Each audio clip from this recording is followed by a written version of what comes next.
स्वागत है आप सभी का आपके अपने चैनल लक्ष्य तक पर। आपके सीटेट के पैटर्न पर आधारित यह हमारा चौथा मॉडल पेपर आपके सामने उपस्थित हो चुका है।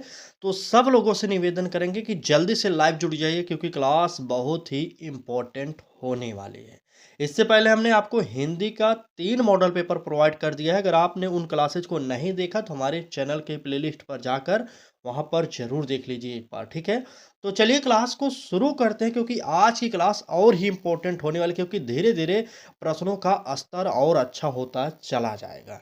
ठीक है। तो आज की इस क्लास में बहुत सारे प्रश्नों पर चर्चा की जाएगी। एकदम नए नए प्रश्न होंगे और थोड़े से टफ वाले प्रश्न होंगे। देख रहे हैं इस प्रकार के प्रश्न आज की इस क्लास में बहुत सारे होने वाले हैं।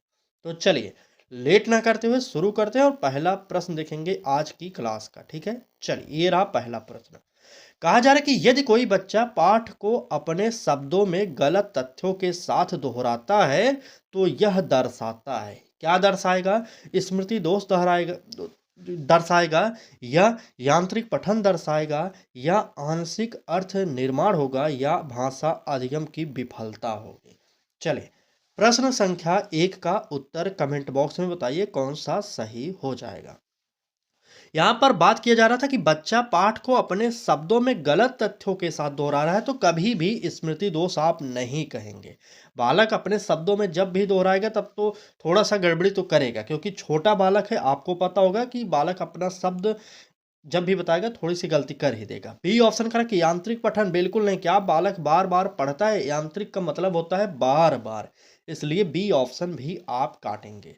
सी ऑप्शन कह रहा है कि आंशिक अर्थ निर्माण, और डी ऑप्शन भाषा अधिगम की विफलता। यह भाषा अधिगम की विफलता नहीं होगी, इसलिए डी ऑप्शन को काटिए। उत्तर जो होगा सी ऑप्शन सही हो जाएगा, यानी कि आंशिक अर्थ निर्माण का। ठीक, बिल्कुल सही। चलिए आगे बढ़ते हैं, अगला प्रश्न देखते हैं। तो कहा जा रहा है कि भाषा को सोच का उपकरण मानने वाला दृष्टिकोण मुख्यतः किससे जुड़ा है? बहुत ही इंपॉर्टेंट और एकदम सा नया प्रश्न है। चलिए बताइए, भाषा को सोच का उपकरण मानने वाला दृष्टिकोण कौन सा होगा? स्किनर होंगे मुख्यतः, या पियाजे होंगे, वाइगोस्की होंगे, या ब्लूम होंगे? मतलब कौन सा मनोवैज्ञानिक है जो भाषा को सोच का उपकरण मानता है? चलिए, तो यहाँ पर एक शब्द को याद करिएगा। सोच का उपकरण मानने वाले जो मनोवैज्ञानिक थे वो थे हमारे वाइगोत्स्की महोदय, यानी कि यहाँ पर भी हमारा तीसरा ऑप्शन सही हो जाएगा। ठीक, चलिए क्लास की स्पीड थोड़ी सी तेज रखेंगे ताकि कम समय में मॉडल पेपर को समाप्त किया जा सके। ये प्रश्न थोड़ा सा टफ वाला प्रश्न है, आराम से पढ़ेंगे और समझते हुए चलिएगा। ठीक है। प्रश्न में कहा जा रहा है कि कक्षा में यदि शिक्षक बच्चों की मातृभाषा को सीखने की रणनीति के रूप में प्रयोग करता है तो यह कहलाता है, क्या कहलाएगा? ए ऑप्शन कह रहा है कि कोड मिक्सिंग, बी ऑप्शन भाषाई विकृति, सी ऑप्शन ट्रांसलैंग्वेजिंग, और डी ऑप्शन मानकीकरण। चलिए कमेंट बॉक्स में जल्दी से बता दीजिए कौन सा उत्तर हमारा सही होगा। ठीक, बिल्कुल। चलिए कक्षा में बात की जा रही है, बिल्कुल। देखिए यहाँ पर कोड मिक्सिंग की कोई बात नहीं हो रही है, याद करिएगा। कोड मिक्सिंग ये गलत होगा, भाषाई विकृति नहीं होगा। अब आपको ट्रांस लैंग्वेजिंग बताना है या मानकीकरण बताना है। सी या डी में से एक उत्तर सही होगा। आप कमेंट बॉक्स में जल्दी से बताइए, क्योंकि प्रश्न इंपॉर्टेंट है और टफ भी है। चले बताइए सब लोग, कक्षा में यदि शिक्षक बच्चों की मातृभाषा को सीखने की रणनीति के रूप में प्रयोग करता है तो इसे हम मानकीकरण ना कहकर बल्कि ट्रांस लैंग्वेजिंग कहेंगे। यहाँ पर इस प्रश्न का उत्तर सी ऑप्शन सही हो जाएगा। क्लास अच्छी लग रही है तो लाइक जरूर करिए। अगर चैनल पर पहली बार आपने विजिट किया तो चैनल को सब्सक्राइब जरूर करिए और बेल आइकन को ऑन करिए, क्योंकि समय कम है और सीटेट के लिए ब्रह्मास्त्र क्लासेज आपको यहाँ पर प्रोवाइड करी जा रही है। ठीक है, चलिए एक प्रश्न देखते हैं क्या कह रहा है। इस प्रश्न में कह रहा है कि निम्न में से कौन सी स्थिति भाषा शिक्षण को दर्शाती है, भाषा अर्जन को नहीं? इंपॉर्टेंट, नोट करिए, बहुत ही इंपॉर्टेंट। क्या पूछा जा रहा है कि भाषा स्थिति को दर्शाती है लेकिन भाषा अर्जन को नहीं दर्शाएगी। ए ऑप्शन करें कि घर पर स्वतः बोलना, बी ऑप्शन खेलते समय संवाद, और सी ऑप्शन संरचित संरचित अभ्यास द्वारा वाक्य निर्माण, और डी ऑप्शन साथियों से बातचीत। तो साथियों से बातचीत यहाँ गलत होगा। घर पर स्वतः बोलना बिल्कुल सही। यहाँ पर हमें देखिए कौन सा ऑप्शन चुनना है, सबसे पहले ये जानिए। भाषा शिक्षण की स्थिति को दर्शा रहा है, लेकिन हमें वो ऑप्शन को चुनना है जो भाषा अर्जन को नहीं दर्शा रहा हो। तो यहाँ पर जो नहीं दर्शा रहा है, याद करिए, नोट करिए, सिंपल सा उत्तर है कि संरचित अभ्यास द्वारा वाक्य निर्माण, यही हमारा हमारा जो ऑप्शन है भाषा अर्जन को नहीं दर्शा रहा है। ठीक, चलिए थोड़ा सा आप लोग ध्यान से सुनिएगा, क्योंकि समझना है, सीटेट समझने पर आधारित होता है, ना कि रटने पर। प्रश्न देखिए, कहा जा रहा है कि यदि बच्चा मैंने देखा था के स्थान पर मैं देखा कहता है तो यह किसका उदाहरण है। यहाँ पर देखिए, हमने मॉडल पेपर थ्री में शायद इस प्रश्न को कराया था आपको, लेकिन यहाँ पर पूरा का पूरा जो ऑप्शन है चेंज कर दिया गया है यहाँ पर। ठीक, अगर आपको दिख रहा हो तो उत्तर कमेंट बॉक्स में बताएं, क्योंकि इससे पहले हमने मॉडल थ्री में इस प्रश्न को कराया था। गलती से यहाँ पर आ गया, तो आप लोग उत्तर नोट करिए। यहाँ पर जो हो रहा है विकासात्मक त्रुटि हो रहा है, सी ऑप्शन। ठीक है, इससे पहले हमने इसे करा दिया था, इसलिए आगे बढ़ेंगे। चलिए आइए अगला प्रश्न देखिए, तो कहा जा रहा है कि समग्र भाषा दृष्टिकोण में सबसे कम महत्व दिया जाता है। किसे सबसे कम महत्व दिया जाएगा? संदर्भ को, अर्थ को, पृथक व्याकरण अभ्यास को, भाषा का सामाजिक उपयोग से। चलिए कमेंट बॉक्स में जल्दी से बताइए कि कौन सा उत्तर यहाँ पर हमारा सही होगा। चलिए प्रश्न संख्या 6 का उत्तर कमेंट बॉक्स में बताइए कौन सा सही होगा। बिल्कुल, चलिए यहाँ पर संदर्भ नहीं होगा भाई साहब, संदर्भ नहीं होगा। यहाँ पर उत्तर जो होगा इसी का भी सी ऑप्शन सही हो जाएगा। ठीक, शब्द को समझिएगा, ऑप्शन पे मत जाइए, शब्द समझ लीजिए, क्योंकि यही शब्द अगर आप समझ रहेंगे तो यहाँ पर पेपर जब भी होगा आपका यही इंपॉर्टेंट हो जाएगा। ठीक, आइए इस प्रश्न का उत्तर बताइए। काफी लोग इस प्रश्न का उत्तर गलत देंगे, हम प्रश्न पहले से ही बता दे रहे हैं गलत होने वाला है आप सभी का। सभी का नहीं कह सकते, लेकिन ज्यादातर का गलत होगा। देखिए प्रश्न क्या कर रहा है, कह रहा है कि जब शिक्षक लिखने से पहले बच्चों से चर्चा करवाता है तो वह किस चरण को सुदृढ़ कर रहा है। ए ऑप्शन पश्च लेखन, बी ऑप्शन पूर्व लेखन, सी ऑप्शन संपादन और डी ऑप्शन मूल्यांकन। चलिए बताइए, जब शिक्षक लिखने से पहले बच्चों से चर्चा करवा रहा है तो वह किस चरण को सुदृढ़ कर रहा है। सुदृढ़ मतलब मजबूत करना। ठीक है, चलिए बताइए प्रश्न संख्या 7 का उत्तर कमेंट बॉक्स में बताइए। देखिए काफी लोगों ने सी ऑप्शन यहाँ पर मार दिया ना, बिल्कुल सही। यहाँ पर हम पहले से ही बता दिए थे कि काफी लोग गलत करेंगे, क्योंकि लगातार सी सी सही हो रहा था, यहाँ पर भी सी ऑप्शन कर दिए। तो यहाँ पर सी ऑप्शन जितने भी लोगों ने उत्तर बताया उनका गलत होगा, और मूल्यांकन की यहाँ पर बात हो नहीं रही, इसलिए हमें डी ऑप्शन को भी गलत कर देना पड़ेगा। अब आपको ए और बी में से उत्तर चुनना है, कौन सा सही होगा। चलिए बताइए। बिल्कुल सही, यहाँ पर पश्च लेखन नहीं होगा, बल्कि यहाँ पर पूर्व लेखन होगा, यानी कि बी ऑप्शन यहाँ पर हमारा सही हो जाएगा। ठीक, चलिए आगे बढ़ते हैं और अगला प्रश्न देखते हैं क्या कहा जा रहा है। अगले प्रश्न में कहा जा रहा है कि बहुभाषिक कक्षा में एक भाषा एक समय नीति क्यों अनुपयुक्त मानी जाती है। एक भाषा एक समय नीत क्यों अनुपयुक्त मानी जाती है, ये आपको बताना है। ए ऑप्शन कह रहा है कि समय अधिक लगता है, बी ऑप्शन बच्चों को भ्रम होता है, सी ऑप्शन यह प्राकृतिक भाषा प्रयोग को बाधित करती है, और डी ऑप्शन मूल्यांकन कठिन होता है। चले बिल्कुल जल्दी से उत्तर बताइए कौन सा सही होगा। बिल्कुल सही। देखिए यहाँ पर बच्चों को भ्रम की बात कर रहा है, यहाँ पर भ्रमित नहीं करना किसी भी प्रश्न में। ठीक है, गलत होगा, बी ऑप्शन काटिए। ए ऑप्शन कह रहा है कि अधिक समय लगता है, बिल्कुल नहीं, काटिए। और डी ऑप्शन कह रहा है कि मूल्यांकन कठिन होता है, तो बिल्कुल नहीं होगा। यहाँ पर जो उत्तर होगा क्या होगा, यह प्राकृतिक भाषा प्रयोग को बाधित करती है, यही हमारा ऑप्शन जो है तीसरा वाला सही हो जाएगा। ठीक, बिल्कुल सही, तीसरा ऑप्शन सही करेंगे और तुरंत आगे बढ़ेंगे, अगला प्रश्न देखेंगे। देखिए आपसे एक निवेदन और करेंगे कि क्लास को पूरा जरूर देखें।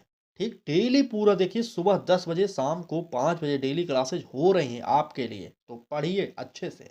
ठीक, चले और अगर अभी तक आपने जो है कि नई शिक्षा नीति 2020 के बारे में नहीं पढ़ा, जीन पियाजे को नहीं पढ़ा, कोहलबर्ग को नहीं पढ़े और वाइगोत्स्की को नहीं पढ़े, तो जल्दी से हमारे चैनल के प्लेलिस्ट पर जाइए। वहाँ पर सीटेट फ्री प्रैक्टिस बैच के नाम से एक प्लेलिस्ट बन गई है, वहाँ पर सारी क्लासेज मिल जाएंगी आपको। ठीक है, उन क्लासेज को जरूर देखिए, क्योंकि ये आपके सिलेबस में दिए गए हैं, पॉइंट टू पॉइंट अलग से पूछा जाएगा, तो तैयार हो जाइए हर तरीके से। ठीक है, चलिए आगे बढ़ते हैं, अगला प्रश्न देखते हैं। तो कह रहा है कि निम्न में से कौन सा निदानात्मक मूल्यांकन का सर्वोत्तम उदाहरण है? निदानात्मक मूल्यांकन का सर्वोत्तम उदाहरण कौन सा होगा बताइए? वार्षिक परीक्षा होगा, इकाई परीक्षण होगा, त्रुटि विश्लेषण के आधार पर फीडबैक, या बोर्ड परीक्षा? चले, कौन सा उत्तर होगा? तो यहाँ पर निदानात्मक मूल्यांकन की बात किया जा रहा है, वो भी सबसे जो बेस्ट होगा वो चुनना पड़ेगा। वार्षिक परीक्षा बिल्कुल नहीं। वार्षिक परीक्षा का अर्थ होता है कि वर्ष के लास्ट में परीक्षा हो, वो हमारा इम्पोर्टेंट नहीं होता। बी ऑप्शन इकाई परीक्षण बिल्कुल नहीं।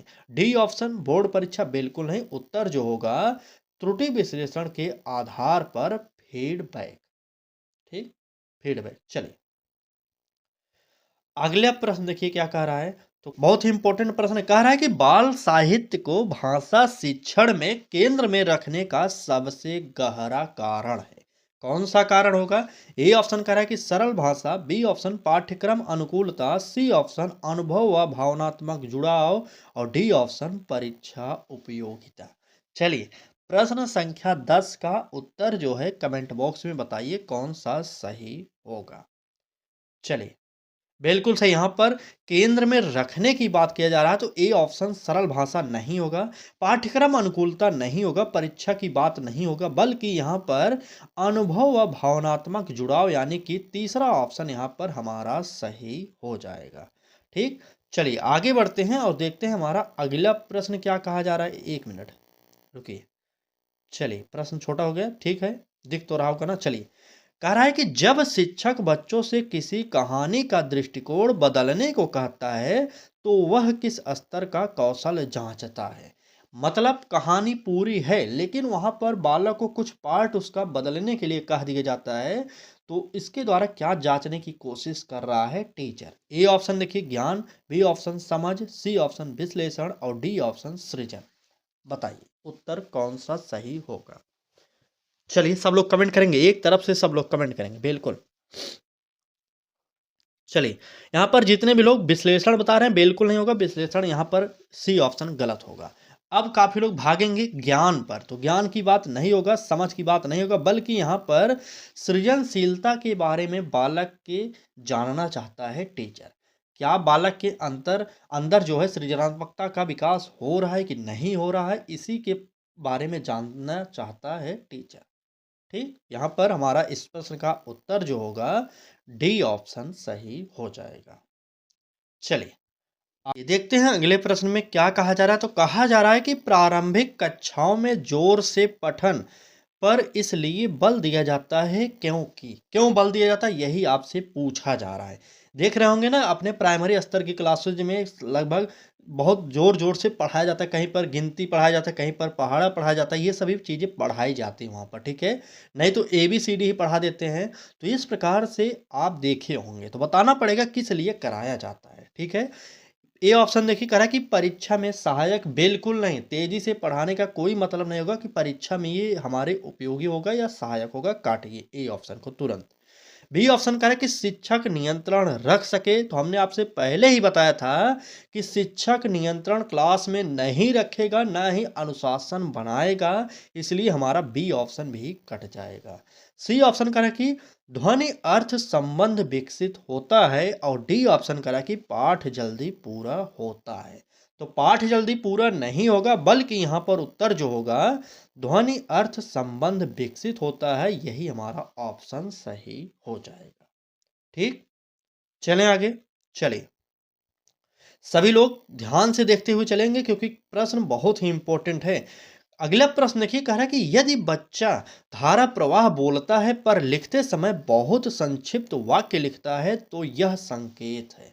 किसका संकेत होगा अब बताना पड़ेगा आपको। भाषा दोष का, लेखन विकास प्रारंभिक अवस्था का, बुद्धि सीमा का, या अनुशासनहीनता का। अभी जस्ट मैंने ऊपर बताया था किसी भी प्रकार से अनुशासनहीनता की बात ऑप्शन में हो तो तुरंत काट देंगे। चलिए, ABC उत्तर बताइए कौन सा सही हो रहा है आपके अकॉर्डिंग। देखिए अब काफी लोग सी ऑप्शन भाई साहब, फिर से हम आपसे निवेदन करेंगे कि आप ऑप्शन पर मत जाइए, शब्दों को समझिए। अगर आप ऑप्शन में फंस गए तो यह तो बड़ी दिक्कत हो जाएगी।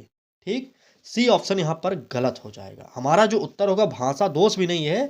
अगर बालक सूक्ष्म गति से लिखता है या धीरे-धीरे लिखता है तो यहाँ पर लेखन विकास की प्रारंभिक अवस्था यह हो सकती है। इसलिए इसका उत्तर हम लोग बी ऑप्शन को सही करेंगे।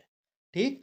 धारा प्रवाह तो बालक बोलता है लेकिन लिखने में धीरे गति से लिखता है, इसलिए हम यहाँ पर बी ऑप्शन को सही करेंगे। ठीक है? चलिए आगे आइए अगला प्रश्न देखते हैं क्या कहा जा रहा है। तो कहा जा रहा है कि हिंदी भाषा शिक्षण में व्याकरण का सर्वाधिक उपयुक्त स्थान है। पाठ से पहले, पाठ के बाद, पाठ के भीतर अंतर्निहित या पृथक अवधि में। चले प्रश्न संख्या 14 का उत्तर कमेंट बॉक्स में बताइए कौन सा सही होगा। चलिए हिंदी भाषा शिक्षण में व्याकरण का सर्वाधिक उपयुक्त स्थान है। क्या स्थान होने वाला ये आपको बताना है। देखिए पाठ से पहले बिल्कुल नहीं, ये ऑप्शन काटिए। बी ऑप्शन पाठ के बाद, पाठ के बाद क्या होगा, बिल्कुल नहीं, पृथक अवधि नहीं होगा, बल्कि यहाँ पर पाठ के भीतर अंतर्निहित सबसे बेस्ट तरीका यही होगा। ठीक, यहाँ पर इस प्रश्न का उत्तर जो होगा तीसरा ऑप्शन हमारा सही हो जाएगा। चलिए आगे आइए अगला प्रश्न देखते हैं। तो कहा जा रहा है कि निम्न में से कौन सी गतिविधि उच्च स्तरीय भाषा चिंतन को दर्शाती है। शब्दार्थ लिखना होगा, रिक्त स्थान भरना होगा, पाठ पर वैकल्पिक अंत गणना होगा या सही गलत चिन्हित करना होगा। चलिए प्रश्न संख्या 15 का उत्तर कमेंट बॉक्स में बताइए कौन सा सही होगा। देखिए यहाँ पर बात किया जा रहा है उच्च स्तरीय चिंतन की। कौन सा ऑप्शन होगा उच्च स्तरीय चिंतन के लिए। देखिए ए ऑप्शन क्या कर रहा है कि शब्दार्थ लिखना। अगर शब्दार्थ लिख रहे हैं तो वहां पर उच्च स्तरीय कोई चिंतन नहीं हो रहा, इसलिए ए ऑप्शन काटेंगे। बी ऑप्शन कह रहा है कि रिक्त स्थान भरने के लिए, रिक्त स्थान भरना है किसी भी वाक्य में तो वहां पर देखेंगे तो एक शब्द कन्फर्म है वही भरा जाएगा। ठीक, इसलिए हमारा बी ऑप्शन भी गलत होगा। सी ऑप्शन कह रहा है कि पाठ पर वैकल्पिक अंत गणना और डी ऑप्शन सही गलत चिन्हित करना। तो सही गलत को चिन्हित करना एक प्रकार से बहुविकल्पी प्रश्न हो जाएगा। यहाँ पर जो उत्तर होगा पाठ पर वैकल्पिक अंत गणना, मतलब जो भी विकल्प हो वहां पर अंत क्या हो सकता है यह पूछेंगे तो बालक अपने सृजनात्मकता के द्वारा उसका उत्तर दे देगा। ठीक, यहाँ पर तीसरा ऑप्शन सही हो जाएगा। चलिए आगे आइए अगला प्रश्न देखिए। कह रहा है कि मौन अवधि को न समझ पाने पर शिक्षक का कौन सा व्यवहार सबसे हानिकारक है।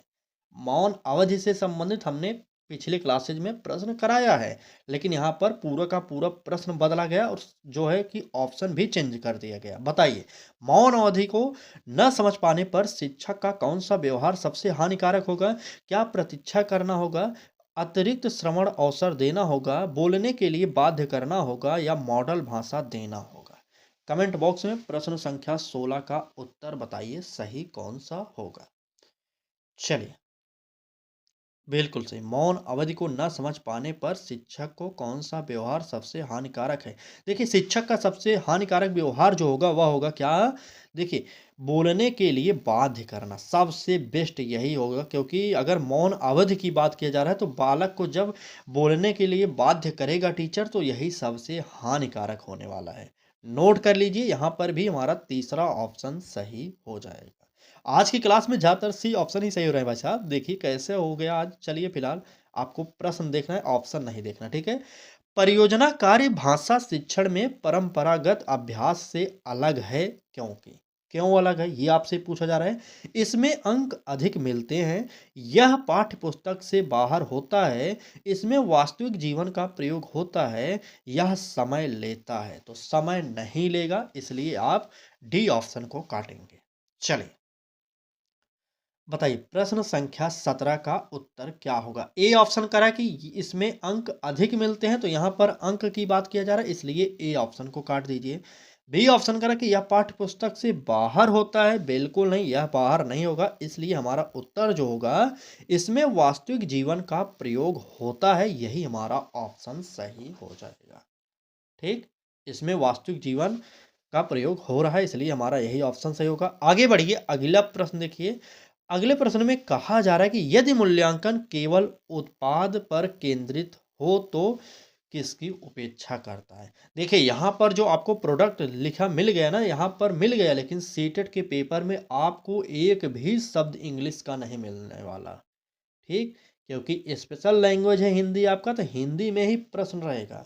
ऐसा मत समझिएगा कि वहाँ पर इंग्लिश मिल जाएगा, बिल्कुल नहीं। संस्कृत जिन्होंने भी लिया है उनको भी जागरूक हो जाना चाहिए कि संस्कृत में ही वहाँ पर प्रश्न रहेगा, एक भी शब्द इंग्लिश नहीं रहता। ठीक? क्योंकि लैंग्वेज है, लैंग्वेज आपको पता होगा तभी तो आपने लैंग्वेज चुना है ना। तो यहाँ पर भले समझ जाएगी लेकिन वहाँ पर मिलेगा नहीं। ठीक? चलिए, उत्पाद काफ़ी लोग नहीं जानते होंगे लेकिन प्रोडक्ट सुनते ही वो लोग जान गए हैं। ठीक है? चलिए, प्रश्न क्या पूछा जा रहा था?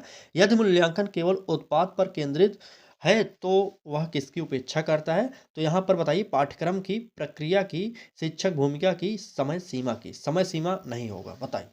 ए, बी, सी उत्तर कौन सा हो जाएगा? चलिए, बताइए एक बार उत्तर कौन सा होगा? देखिए, सभी लोगों ने फिर से सी ऑप्शन देना स्टार्ट कर दिया। भाई साहब, सी ऑप्शन गलत है। यहाँ पर उत्तर जो होगा प्रक्रिया यानी कि प्रोसेस, यानी कि बी ऑप्शन यहाँ पर हमारा सही हो जाएगा। ठीक, बी ऑप्शन। चलिए, आगे बढ़िए। अगला प्रश्न देखिए, तो कहा जा रहा है कि भाषा कक्षा में प्रश्न पूछने की भूमिका सबसे अधिक किस लिए महत्वपूर्ण है? ए ऑप्शन अनुशासन हेतु, बी ऑप्शन स्मृति जांच हेतु, सी ऑप्शन अर्थ निर्माण व चिंतन हेतु और डी ऑप्शन परीक्षा तैयारी हेतु। चले, परीक्षा तैयारी हेतु कर रहा तो डी ऑप्शन को काट दीजिए। ठीक, अब बताइए, अनुशासन की बात ये ऑप्शन में कर रहा है, काटिए। स्मृति जांच की बात काट दीजिए। उत्तर जो होगा अर्थ निर्माण व चिंतन यानी कि सी ऑप्शन हमारा सही हो जाएगा। ठीक है, चलिए अगला प्रश्न देखिए। देखिए, यहाँ पर प्रश्न इंपॉर्टेंट है, कह रहा है कि एक भाषा शिक्षक सुविधादाता तब कहलाता है जब वह, ए ऑप्शन उत्तर देता है, बिल्कुल नहीं। उत्तर देगा तो सुविधादाता के अंतर्गत नहीं आएगा। त्रुटि सुधारता है, बिल्कुल नहीं। सी ऑप्शन सीखने की परिस्थितियां रचता है, बिल्कुल सही। सबसे बेस्ट यही होगा, यहाँ पर भी सी ऑप्शन हो जाएगा। तो आज की क्लास में ज़्यादातर सी ऑप्शन सही हुए, उसके लिए हम आपसे माफ़ी चाहेंगे। लेकिन जिन्होंने भी ऑप्शन को न देखकर शब्दों पर ध्यान दिया होगा उनको तो काफ़ी ज़्यादा लाभ मिल जाएगा इस मॉडल पेपर से। ठीक, चलिए, आज की क्लास में बस इतने ही प्रश्न थे। बाकी कैसा लगा आपको यह मॉडल पेपर, कमेंट बॉक्स में ज़रूर बता दीजिएगा। क्या इससे और टफ आपको प्रोवाइड किया जाए मॉडल पेपर? एक बार कमेंट बॉक्स में ज़रूर बताइए। लेकिन बहुत ज़्यादा टफ पढ़ लेंगे तो हमें उससे भी नहीं फ़ायदा होने वाला। हमें मीडियम में और टफ में वही पढ़ना है, बहुत ज़्यादा टफ नहीं पढ़ना। टफ में पढ़ना है एकदम लो लेवल वाला टफ। ठीक, चले, क्लास अच्छी लगी हो तो लाइक करिएगा, चैनल पर पहली बार आए हो तो सब्सक्राइब करके बेल आइकन को ऑन करिए। एक भी दिन आप रुकिए मत, पढ़ाई डेली करिए। ठीक, बस इसी उम्मीद के साथ कि आप डेली पढ़ाई कर रहे हैं और इस बार हमारा जो टारगेट है आप पूरा करवाएंगे। हमारा टारगेट क्या है? 100 प्लस नंबर आपको दिलाना है। बस थोड़ा सा आप मेहनत करिए, आप 100 नंबर लाइए, बस हमारा भी टारगेट उसी में पूरा हो जाएगा। ठीक, चलिए क्लास को यहीं पर समाप्त करते हैं। कल फिर मिलेंगे एक नए क्लास के साथ, तब तक के लिए धन्यवाद।